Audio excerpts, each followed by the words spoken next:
So it's 5:30 p.m. Welcome to the masterclass. The youth is distraught. The youth is tired and he says the philosopher always gives him some good old junk which is not relevant to the present times. So courage to be happy is a dialogue between a young person who is little like our Gen Z and a philosopher who is dated. Philosophers are always dated because they are always in a different plane altogether, and sometimes you call someone a weeping philosopher also.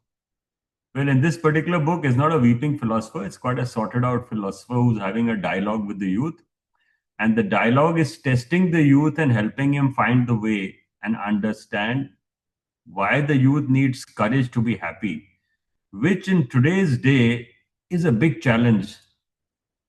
To have the courage to be happy itself is a challenge because the world is always here to ruin your happiness. On that note, it's part one, the attitude of that bad person and poor me. It's interesting how the chapter names are done and how the book moves. So let me just get a better screen. Do you see 2 pages across now? Yes.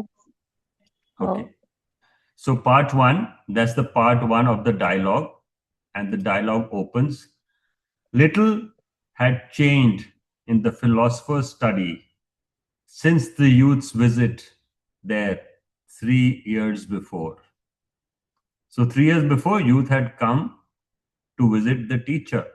So Vishaka, 3 years back, a young person like you, not so young though, someone little like Harshita, had come to meet the teacher and they had a dialogue.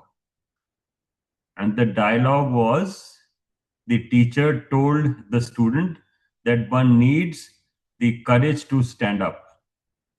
Even if someone does not like you have to have the courage to face that person.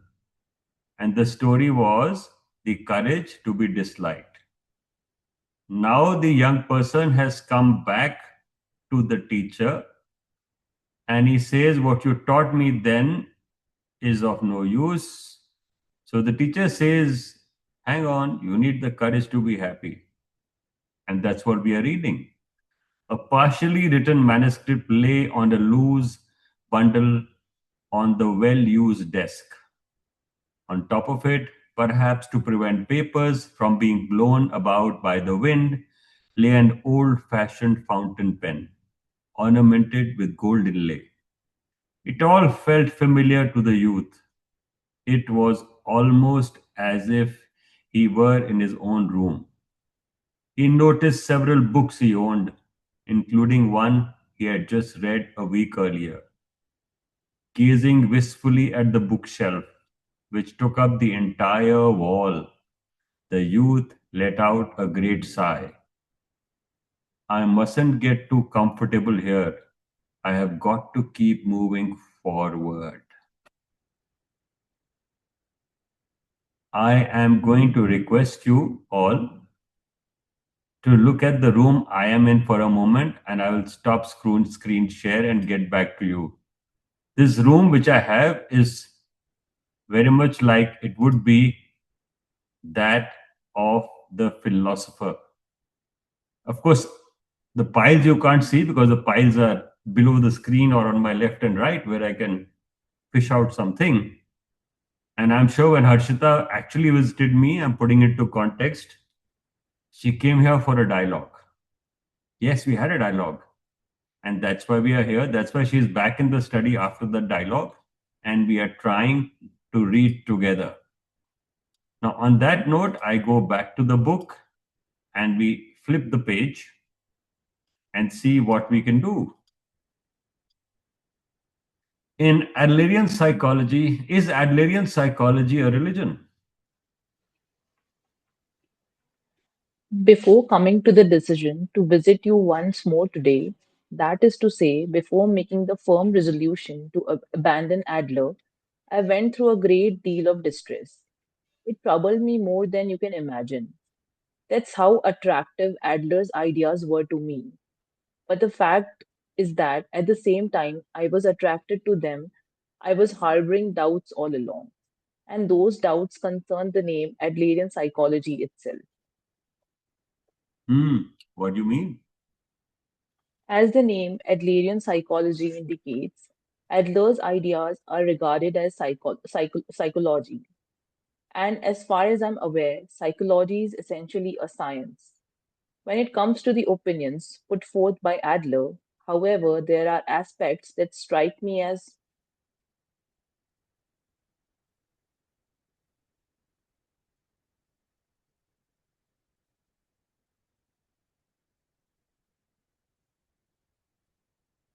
that I Good. understand perfectly well. But the problem you see is that Adler's task about people in terms of ideals. He's offering up the same kind of cloying sermons that Christians do when they preach about neighborly love. Which brings me to my first question. Do you think of Adlerian psychology as a science? Harshita, there was a bit of a pregnant pause in the middle in sound. I think others must have felt it also. Can we just have a sound check? Oh, sir, I'll do. Just give me a minute. I will read from here. If you are speaking of a strict definition of science, that is to say, a science that has falsibility, then no, it is not. Adler declared his psychology to be a science. But when he began talking about his concept of social feeling, many of his colleagues parted with him. Their judgment was much like yours. That sort of thing isn't science. So I'm just checking, like, am I audible? Yeah. Okay, I will read. I'll read. It just will read better, that's all. So the youth says, right, that's a natural response for anyone who is interested in psychology as a science. This is an ongoing area of debate, but Freud's psychoanalysis, Jung's analytical psychology, and Adler's individual psychology all have aspects that come into conflict with such a definition of science in that they do not have falsifiability. This is a fact. Youth says, okay, I see. I have brought my notebook with me today. I'm going to get this down in writing. That, strictly speaking, it is not science. Now, to my next question. 3 years ago, you referred to Adler's ideas as another philosophy, did you not? Philosopher responds, you are correct. I did. I think of Adlerian psychology as a way of thinking that follows in the same vein as Greek philosophy and is itself a philosophy. I think the same about Adler himself. Before regarding him as a psychologist, I see him as a philosopher. He is a philosopher who put his expertise to practical use in clinical settings. This is my perception. Youth response, all right. So here's my main point. I thought hard about Adler's ideas and I really put them into practice. I wasn't skeptical about them, rather, it was as if those ideas filled me with a feverish passion, and I believed in them with all my heart. The thing is, whenever I have tried to practice Adler's ideas in an educational setting, the opposition has been overwhelming. I have been opposed not only by the students, but by the other teachers around me. But if you think about it, that makes sense because I was presenting an approach to education based on a value system that is completely different from theirs and attempting to put it into practice there for the first time. And then I happened to recall a certain group of people that I superimposed their circumstances onto mine. Do you know who I'm talking about? Well, no, I don't. Who could it be? The Catholic missionaries who forayed into the heathen lands during the Age of Discovery. Ah, I'll take a pause here and I would like you to reflect, what is the Age of Discovery? I would like you all to find that out. What is the Age of Discovery? Okay. Ah, Youth says Africa, Asia, and the Americas. Those Catholic missionaries journeyed into strange lands where the languages, cultures, and even gods were different. And they went around espousing the teachings they believed in, just like me, who took my post to espouse the ideas of Adler. The missionaries, too, though they often succeeded in propagating their faith, also experienced oppression and were sometimes even executed by barbaric methods.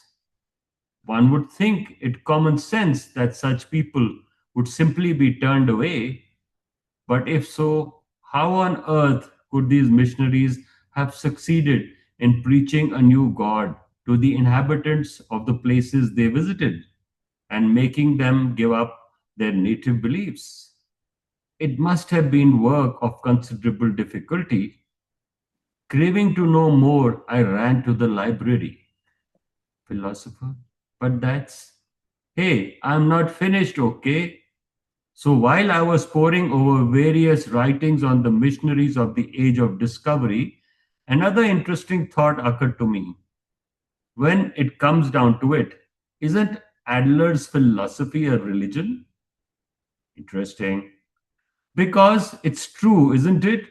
The ideas Adler talks are not science, and to the extent that they are not science, in the end, it is just a question of one's level of faith, of either believing or not believing.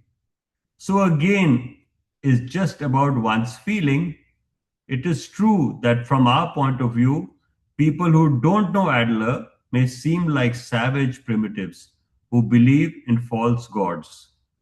We feel that we must teach them the real truth and save them as quickly as possible. However, it may be that from their vantage point, we are the ones who are primitive worshippers of wicked gods. Maybe we are the ones who need to be saved. Am I wrong? Yes, Harshita. Oh, I think I can resume reading, like I can join. So, what I was trying to do is that when I flip pages now, I was getting a lag. So, I thought maybe if we read continuously from one screen, it just may be better. That's what I was trying to practice. We'll ask the audience here, what do you prefer? Anyone who has an opinion? Jain, sir, I have the book. I have purchased the book. So I'm reading through the book. So, see, like, let's say you were reading yourself, you won't hear two voices, but you would imagine two voices when you would be reading, isn't it?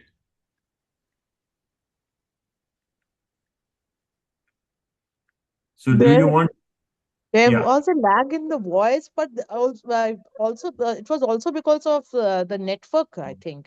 Because in between, your voice also vanished, right? And that was not because you'd stopped reading. It was because the network wasn't good enough. So, do you want us to change the practice of two readers to one, or you like two readers? That is either ways, it's fine for me. It makes a little difference. We are reading the a philosophy, I mean, in form of a question and answer.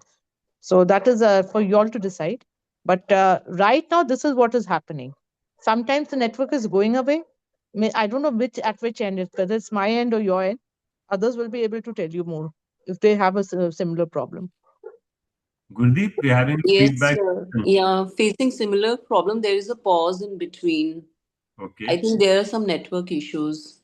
Otherwise, either way is fine. Whether you read the whole thing or Harshita is also reading, like we are comfortable with both the format. Kunal, what would you prefer? Any feedback? Now then. Diana, what would you prefer? Are you good with one person reading or two reading?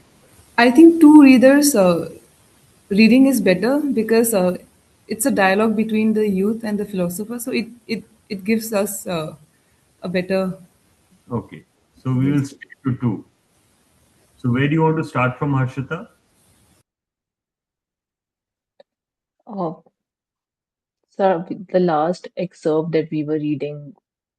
You start from what you see on the screen, the youth. It's an overlap. Yes, sir, I'll do that. Yeah. Because it's true, isn't it? The ideals Adler talks about are not science. And to the extent that they are not science, in the end, it's just a question of one's level of faith, of either believing or not believing. So again, it is just about one's feeling. It is true that from our point of view, people who don't know Adler may seem like a savage primitives who believe in false gods. We feel that we must teach them the real truth and save them as quickly as possible. However, it may be from their vantage point, we are the ones who are primitive worshippers of wicked gods.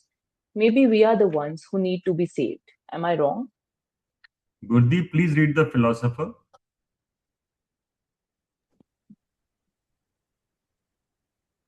No, you are quite right. Then tell me, what's the difference between the philosophy of Adler and religion? The difference between religion and philosophy. This is an important theme.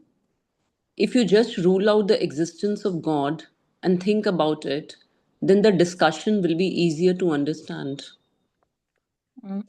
What do you mean?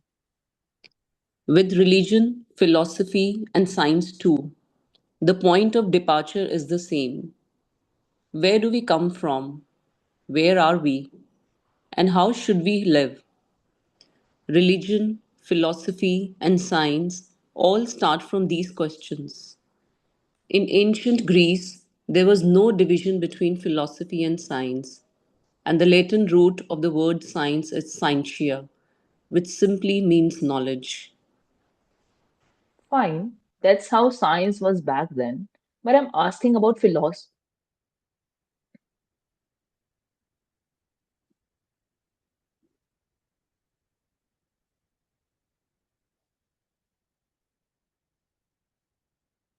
Fine, that's how science was back then. But I'm asking about philosophy and religion. What is the difference between them? It would probably be better to clarify their points of commonality first. Unlike science, which limits itself to objective fact finding, philosophy and religion also deal with human ideas of truth, good, and beauty. This is an extremely important point. I know it is philosophy and religion that delve into the human psyche. But where then are the boundary lines and point of differences between the two? Is it just a single question of whether God exists? No, the most important point of difference is the presence or absence of story. Religion explains the world by means of stories. You could say that gods are the protagonist of the grand stories that religions use to explain the world. By contrast, philosophy rejects stories. It tries to explain the world by means of abstract concepts that have no protagonist. Philosophy rejects stories? Or think of it this way: in our search for truth, we are walking on a long pole that extends into the darkness. Doubting our common sense and engaging in continual self questioning, we just continue to walk on that pole without any idea of how far it may go. And then, from out of the darkness, one hears a voice inside saying, "Nothing further lies ahead. Here is truth." Hmm. So, some people stop listening to their internal voice and stop walking. They jump down from the pole. Do they find truth there? I don't know. Maybe they do, maybe they don't. But stopping in one's steps and jumping off the pole midway is what I call religion. With philosophy, one keeps walking without end. It doesn't end, it doesn't matter if gods are there or not. Then this walking without end philosophy doesn't have any answers? In the original Greek, philosophia has the meaning love of wisdom. In other words, philosophy is the study of the love of wisdom, and the philosophers are the lovers of wisdom. Conversely, one could say that if a person were to become a complete wise man who knows all there is to know, that person would no longer be a lover of wisdom, that is, philosopher. In the words of Kant, the giant of modern philosophy, we cannot learn philosophy, we can learn to philosophize. To philosophize? That's right. Philosophy is more of a living attitude than a field of study. Religion may convey all under the name of God. It may convey an all knowing, almighty God and the teachings handed down by that God. This is a way of thinking that conflicts fundamentally with philosophy. And with someone who purports to know everything, or someone who has stopped in their path of knowing and thinking, regardless of their belief in the existence or non existence of God, or even the presence or absence of their faith, they are venturing into religion. That is my view on the matter. In other words, you still don't know the answers. No, I do not. The instant we feel that we know about a subject, we want to seek beyond it. I will always think about myself, other people, and the world. Therefore, I will not know without end. Hey, hey, that answer is philosophical too. Socrates, in his dialogues with the self described wise men known as sophists, arrived at the following conclusion: I, Socrates, know that my knowledge is not complete. I know my own ignorance. The sophist, on the other hand, those would be wise men, intend to understand everything and know nothing of their own ignorance. In this respect, my knowledge of my own ignorance, I am more of a wise man than they are. This is the context of Socrates' famous statement: I know that I know nothing. Then what can you, who have no answers and are ignorant, impart to me? I will not impart. Let's think and walk together. Ah, to the end of the pole without jumping off. That's right. Keep inquiring and keep walking without limit. You are so confident, even though you say the sophistry won't hold water. All right, I'm going to shake you down off that pole.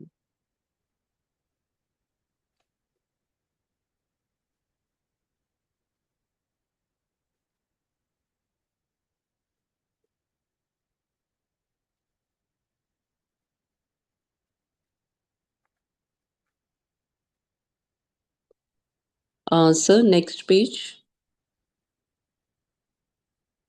Harshita, am I audible? Yeah, yeah, You're Goody. audible. Yes. Sir was muted Okay, actually. okay. So I was actually wanting to contemplate here. So if you look at the quest for knowledge, it's not information. And the beautiful part is knowledge is actually experience. People think that knowledge is information. No, knowledge is experience. And that's exactly what it means by walking along the pole into a never end, because the experience never ends. Knowledge may have a boundary on in the cloud in physical ability like a CPU or the brain or the capacity, but the experience never stops. Now, what is the experience? Experience is that you continue your life as long as you have your breath. And philosophers believe that the experience of life never ends. That's why, if you see, when you hear stories, stories have a finite element in it. Stories are never infinite. They'll have a plot, they'll have a script, they'll have a beginning, they'll have an end. And that's why, if you see in this chapter as a corollary, religion is described by stories. And stories determine us. And that's where we humans start believing that our stories make us. So it's interesting for us to understand it's not your stories that make you, it's the experience that makes you. So when you hear a story next time, try and experience it. That's my thought to you. Gurdeep, please read with me. The objective of education is self reliance. Well, where should we begin? The problem that requires my urgent attention right now is education, after all. So, I will expose Adler's contradictions with a focus on education. Because there are all manner of aspects of Adler's ideas that, at their roots, are incompatible with education. I see. That sounds interesting. In Adlerian psychology, there is a way of thinking called separation of tasks, right? All sorts of things and events in life are regarded from the viewpoint of whose task is this, and divided into one's own task and other people's task. Say, for example, that my boss doesn't like me. Naturally, it doesn't feel good. It would be normal to make some effort to be liked and approved of by him somehow. But Adler judges that to be wrong. What kind of judgment do other people, in this case my boss, pass on my speech and conduct and on me as a person? That is the boss task, other people's task, and is not something I can control. No matter how much I try to be liked by him, my boss might just continue to dislike me. On this point, Adler says, you're not living to satisfy other people's expectations. And further, other people are not living to satisfy your expectations. Don't be afraid of other people looking at you. Don't pay attention to other people's judgment. And don't seek recognition from other people. Just choose the path that is best for you and that you believe in. Furthermore, you must not intervene in other people's tasks, and you must not allow others to intervene in your task either. To those who are new to Adlerian psychology, this is a concept that has a great impact. True, being able to carry out separation of tasks dramatically reduces one's interpersonal relationship problems. You also said that there is an easy way to determine who has which task. I should think who ultimately is going to receive the end result brought about by that choice. I'm not getting it wrong, am I? No, you are not. The example you used then was that of studying for a child. A child who does not study. His parents are anxious about his future and yell at him to hit the books. But who is going to receive the end result brought about by not studying? That is to say, that he won't be able to get into the desired school or that it will be more difficult for him to find a job. No matter how you look at it, it's the child himself, not the parents. In other words, studying is child's task and is not an issue in which the parents should intervene.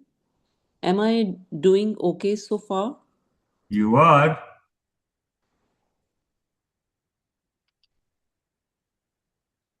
Now, this is where a major doubt arises. Studying is the child's task. One must not intervene in the child's task. But if so, then what is the thing we call education?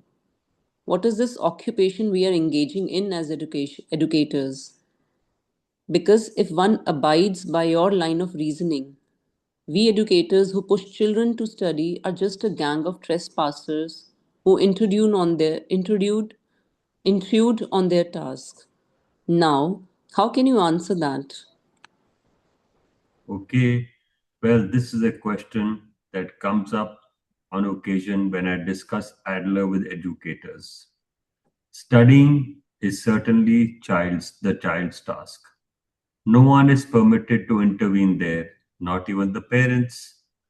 If the separation of tasks, Adler speaks of it interpreted in a one dimensional way, all forms of education become interventions into other people's tasks and thus reprehensible conduct. In Adler's time, however, there was no psychologist more concerned about with education. To Adler, education was not simply a core task, it was also the greatest hope. Hmm, can you be more concrete? For example, in Adlerian psychology, counseling is thought of not as treatment but as a place of re education. Re education? That's right. Counseling and childhood education are essentially the same. The counselor is an educator, and the educator is a counselor. It is fine to think of it in this way. Haha, I didn't know that. I had no idea I was a counselor. What on earth is that supposed to mean? This is an important point. Let's straighten things out as we continue the discussion. First, what is the intended objective of education, both at home and at school? What is your view on this? It's not something I can convey in just a few words. The cultivation of knowledge through scholarship, the attainment of social skills, the development of human beings who respect justice and who are sound in mind and body. Yes, all these are important, but let's look at the bigger picture. What does one want children to become as a result of once providing them with an education? One wants them to become independent adults. Right? The objective of education, in a word, is self reliance. Self reliance? Well, I guess you could put it that way. Let me pause here and remind you what I call education. And I always say education is freedom with responsibility. I use education in three words, and he has brought one word called self reliance. Now think of freedom with responsibility and think of self reliance. It's a mirror image, what you call self reliance, which means you are complete, you understand yourself, and you understand others. That is education. Unpause. Philosopher.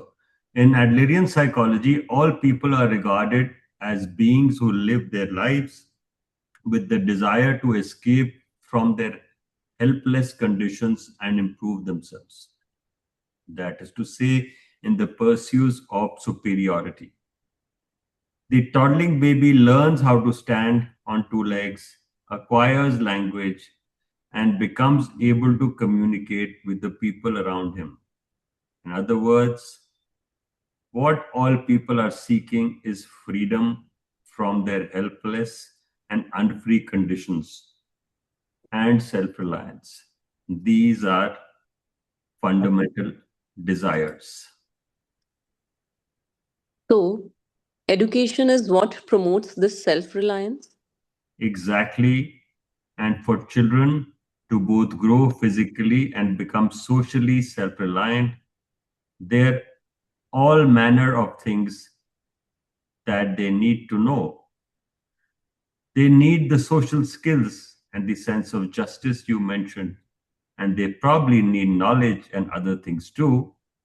And of course, the things they do not know must be taught to them by their people who do. The people around them must give their assistance. Education is not intervention, but assistance towards self reliance. It sounds to me like you're desperately trying to rephrase things. For example, how would it be if one were thrown into society without knowing any traffic rules, without knowing the meaning of red lights and green lights? Or if one had no car driving skills and found oneself behind the wheel? Naturally, there are rules to be learned here and skills to be attained. This is an issue of life and death, and moreover, of putting other people's lives in danger as well. One could also put it the other way around and say that if there were no other people left on earth and you were the only person alive, there would not be anything you would have to know, and education would not be necessary either. You would not have any need for knowledge. It's because of other people in society that there is knowledge that should be studied. Yes, knowledge here refers not only to scholarly studies, but includes the knowledge that people need to live happily. In short, how one should live within a community, how one should interact with others, how one can locate one's proper place in that community, to know me and to know you, to know the true nature of a person and to understand the way in which a person ought to live. Adler referred to such knowledge as human knowledge. Human knowledge? I have never heard that term before. I don't suppose you would have. This human knowledge is not the kind of knowledge that is gained from books. It is something that can only be learned by actually being engaged in relationships with other people. In that sense, one could say that the school in which one is surrounded by large numbers of other people is a more meaningful place of education than home. So, you are saying that the key to education is this thing you call human knowledge? That's right. It's the same with counseling. The counselor assists the client in gaining self reliance, and they think together about the human knowledge that is necessary for self reliance. Do you recall the objectives put forth by Adlerian psychology that we were discussing last time? The behavioral objectives and the psychological objectives. Yes, I remember them.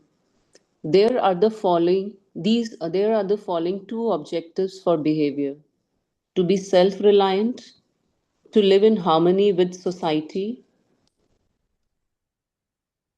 and there are the following two objectives for the psychology that supports these behaviors: the consciousness that I have the ability, the consciousness that people are my comrades. So, briefly put, you are saying that these four things are valuable, not only in counseling, but in an actual education setting.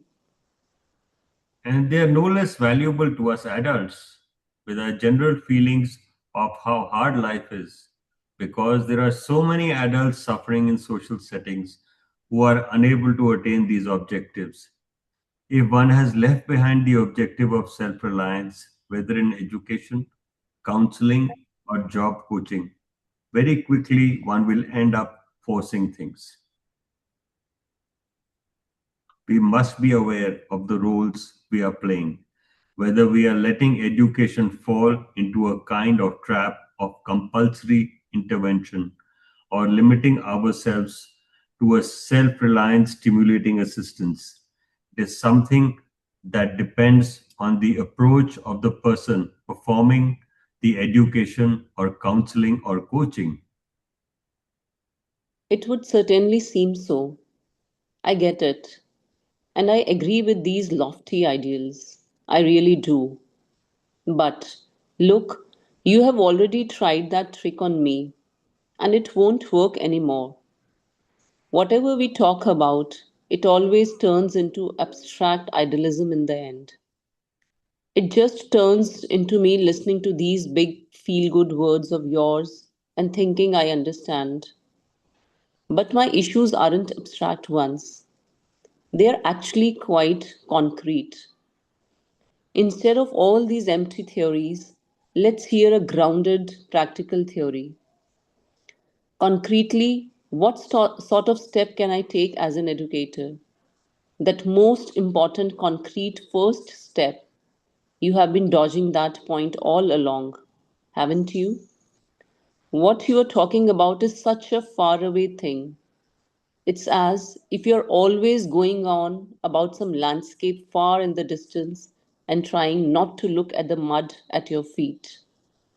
What a beautiful phrase. It's as if you are always going on about some landscape far away in the distance and trying not to look at the mud at your feet.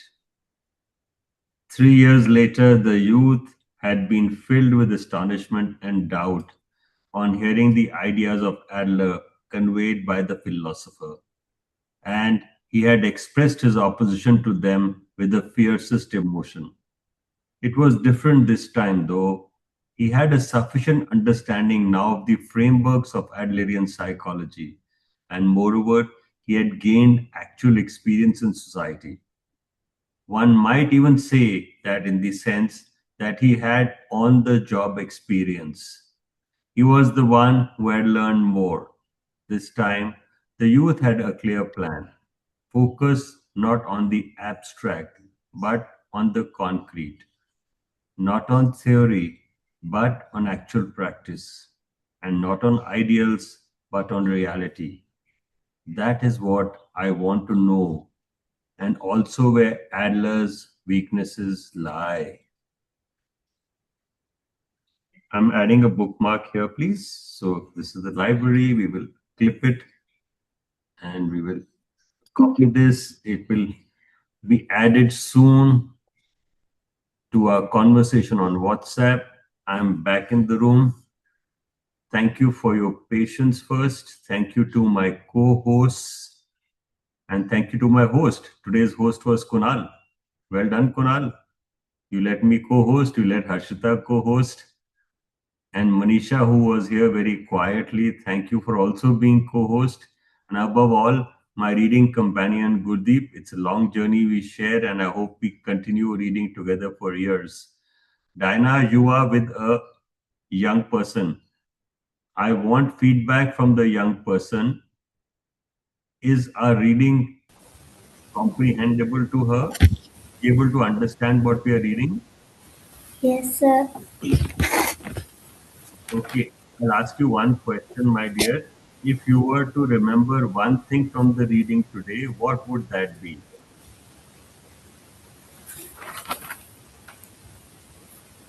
Sir, self-reliance, education, self-reliance, which is uh, independent, is to understand myself and others. I think that is absolutely brilliant. Now, here's a young person in early middle school. I'm sure these words are tough for us to comprehend. Thank you, Diana, for being such a beautiful teacher, philosopher, educationist, mentor. And I really appreciate the young people who are flowering under the shade of your tree. Thank you so much, my dear, for giving us the important part of the chapter. So, the important message in this chapter is education is self reliance, and she beautifully captured that.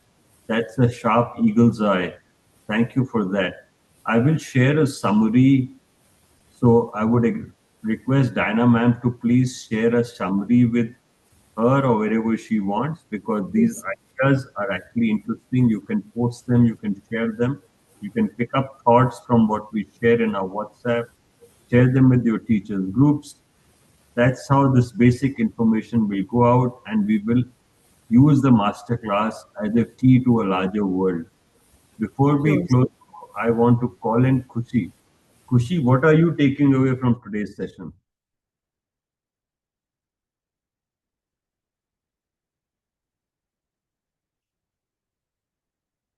Manisha, would you like to add something to today's session?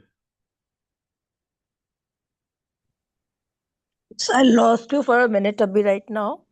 So could you please repeat? I Yeah. wanted to, yeah, please, sir. What would you like to take away from today's session? That is exactly what I was asking you. The love and the joy of reading, that would be one thing that we all are reading together, and this will be my takeaway for the session. And of course, it goes as uh, the relationship between the youth, and we all should be maintaining the same relationship, horizontal relationship. Thank you, everybody, for joining us. It's been a good 45 minutes. We experimented, and that's what a class is. We experienced different voices, different styles, different methodologies, and that's how a class is made.